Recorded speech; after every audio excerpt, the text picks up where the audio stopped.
ರಂಗೇರಿದ ದಕ್ಷಿಣ ಶಿಕ್ಷಕರ ಕ್ಷೇತ್ರದ ಚುನಾವಣೆ ಕಣ.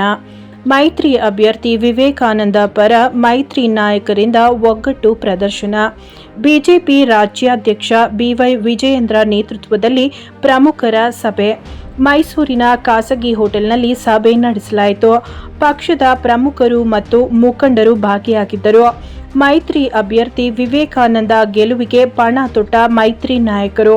ಈ ಸಭೆಯಲ್ಲಿ ಜೆಡಿಎಸ್ ಕೋರ್ ಕಮಿಟಿ ರಾಜ್ಯಾಧ್ಯಕ್ಷ ಜಿಟಿ ದೇವೇಗೌಡ, ಮೈತ್ರಿ ಅಭ್ಯರ್ಥಿ ವಿವೇಕಾನಂದ, ಶಾಸಕ ಶ್ರೀವತ್ಸ, ಎಂಎಲ್ಸಿ ಸಿಎನ್ ಮಂಜೇಗೌಡ, ಮಾಜಿ ಶಾಸಕರಾದ ಅಶ್ವಿನ್ ಕುಮಾರ್, ನಿರಂಜನ್ ಕುಮಾರ್, ಸಾರಾ ಮಹೇಶ್ ಹಾಗೂ ಪ್ರಮುಖರು ಭಾಗಿಯಾಗಿದ್ದರು. ಅಶ್ವಥ್ ನಾರಾಯಣ್ ಅವರು ಮಾನ್ಯ ಮುಖ್ಯಮಂತ್ರಿಗಳು ಮೊನ್ನೆ ಬಂದಿದ್ದಾರೆ, ಮತ್ತಿವತ್ತು ಹೋಗಿದ್ದಾರೆ, ಮತ್ತಿವತ್ತು ಬರ್ತಾ ಇದ್ದಾರೆ. ಅವರು ಹೆಚ್ಚು ಪ್ರತಿಷ್ಠೆಯಾಗಿ ಆ ಕಾರಣದಿಂದ ನಾವ್ಯಾರು ಕೂಡ ಮೈ ಮರೆಯುವಂಥದ್ದಲ್ಲ. ನಾವ್ಯಾರು ವೋಟರ್ ಅದೇ ಇದ್ರು ಕೂಡ ಮವಿ ರವಿಶಂಕರ್ ಅವ್ರಿಗೆ ಇದರಲ್ಲಿ ಸ್ವಲ್ಪ ಅನುಭವ ಇದೆ, ಸ್ವಲ್ಪ ಹೆಚ್ಚಿನ ಮಾರ್ಗದರ್ಶನವನ್ನು ಮಾಡಬೇಕು. ನಮಗೆ ಆಗಬೇಕಾಗಿರ್ತಕ್ಕಂಥದ್ದು ರೂರಲಲ್ಲಿ 400ರಿಂದ 500 ಶಾಲಾ ಕಾಲೇಜುಗಳು ಪ್ರಾರಂಭ ಆಗಿದೆ. ಅಲ್ಲಿ ನಾವುಗಳು ಏನು ಮಾಡಬೇಕು ಅಂತ ಹೇಳಿದ್ರೆ ಕರಪತ್ರವಂತ ಹಂಚ್ಲಿಕ್ಕಾಗಿಲ್ಲ. ನಿಮಗೆ ಗೊತ್ತಾಗಿರ್ಬೇಕು, ಅಲ್ಲಿ ಯಾವ ಕರಪತ್ರವನ್ನು ನಾವು ತಲುಪಿಸ್ಲಿಕ್ಕಾಗಿಲ್ಲ, ಅವರನ್ನ ಪಟ್ಟಿ ಮಾಡಿಕೊಂಡು ಕಡ್ಡಾಯವಾಗಿ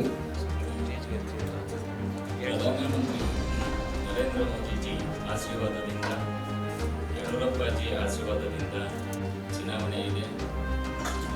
ಎಲ್ಲ ಕಾರ್ಯಕರ್ತ ಬಂಧುಗೆ ನನ್ನ ಮನವಿ ಏನಾಗಿದೆ, ನನಗೆ 15ನೇ ತಾರೀಕು ಬಿ ಫಾರಂ ಕೊಟ್ಟಿದ್ದಾರೆ, ಕಾಲಾವಕಾಶ ಇಲ್ಲ. 29 ಕ್ಷೇತ್ರ ಇರೋದಿದು. ನನಗೆ ಫೋನ್ ಮಾಡಲಿಲ್ಲ,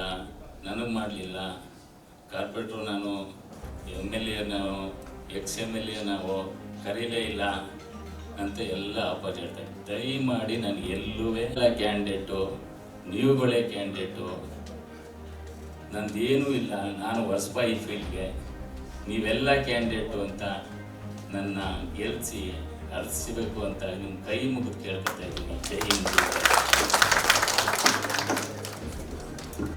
ದಕ್ಷಿಣ ಶಿಕ್ಷಕರ ಕ್ಷೇತ್ರದ ಈ ಒಂದು ವಿಧಾನ ಪರಿಷತ್ ಚುನಾವಣೆಯಲ್ಲಿ ನಮ್ಮ ND ಅಭ್ಯರ್ಥಿಯನ್ನು ಗೆಲ್ಲಿಸಬೇಕು ಅಂತೇಳಿ ನಮ್ಮ ಕರ್ನಾಟಕ ರಾಜ್ಯದ ಭಾರತೀಯ ಜನತಾ ಪಕ್ಷದ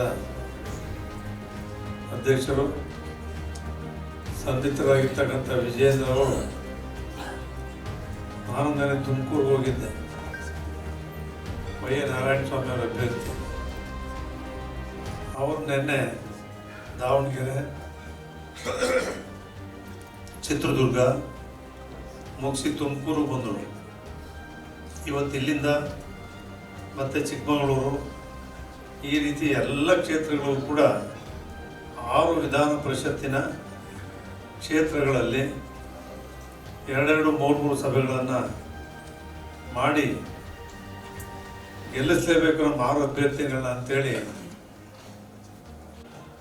ಅಷ್ಟೇ ಶ್ರಮವನ್ನ ನಮ್ಮ JDS ಪಕ್ಷದ ಎಲ್ಲ ಮುಖಂಡರು ಕೂಡ ಹಾಕಿರ್ತಕ್ಕಂಥದ್ದು. ಹಾಗಾಗಿ ಈ ಸಂದರ್ಭದಲ್ಲಿ JDS ಪಕ್ಷದ ಮುಖಂಡರುಗಳಿಗೆ, ಕಾರ್ಯಕರ್ತರಿಗೆ ಸಾಂಕೇತಿಕವಾಗಿ ನಮ್ಮ ಹಿರಿಯರಾಗಿರ್ತಕ್ಕಂಥ GT ದೇವೇಗೌಡರು ಮತ್ತು ಸಾರಾ ಮಹೇಶ್ ಅವರ ಮುಖೇನ JDS ಪಕ್ಷದ ಮುಖಂಡರು ಕೂಡ ಈ ಸಂದರ್ಭದಲ್ಲಿ ಕೃತಜ್ಞತೆಯನ್ನು ಸಲ್ಲಿಸೋದಕ್ಕೆ ಇಚ್ಛೆ ಪಡ್ತೇನೆ. ರಾಜ್ಯದ ಮೂಲೆಗಳಲ್ಲೂ ಸಹ ಕೆಲವು ಕ್ಷೇತ್ರಗಳ ಹೀರೋ ಅಲ್ಲಿಲ್ವಾ ಟಿವಿ ಅವರು ಲೋಕಸಭಾ ಚುನಾವಣೆ ಫಲಿತಾಂಶ ನಾವು ಬಹಳ ಕಾತುರದ ನಾವು ಎದುರು ನೋಡ್ತಾ ಇದ್ದೇವೆ. ಯಾರೇನು ಹೇಳಿದ್ರು ನನಗಂತೂ ಸಂಪೂರ್ಣ ವಿಶ್ವಾಸ ಇದೆ, ರಾಜ್ಯದ ಕಾಂಗ್ರೆಸ್ ಪಕ್ಷದ ಒಂದು ದುರಾಡಳಿತ,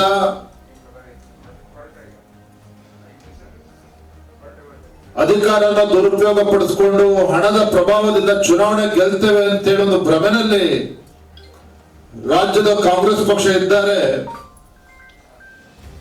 ಅವರ ನಿರೀಕ್ಷೆಗೆ ವ್ಯತಿರಿಕ್ತವಾಗಿ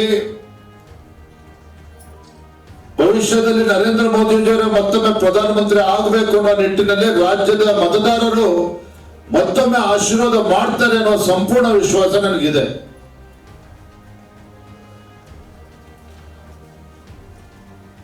ಲೋಕಸಭಾ ಚುನಾವಣೆ ನಂತರದಲ್ಲಿ ರಾಜ್ಯದಲ್ಲಿ ನಡೀತಾ ಇರ್ತಕ್ಕಂಥ ಪದವೀಧರ ಮತ್ತು ಶಿಕ್ಷಕರ ಒಂದು ವಿಧಾನ ಪರಿಷತ್ ಚುನಾವಣೆ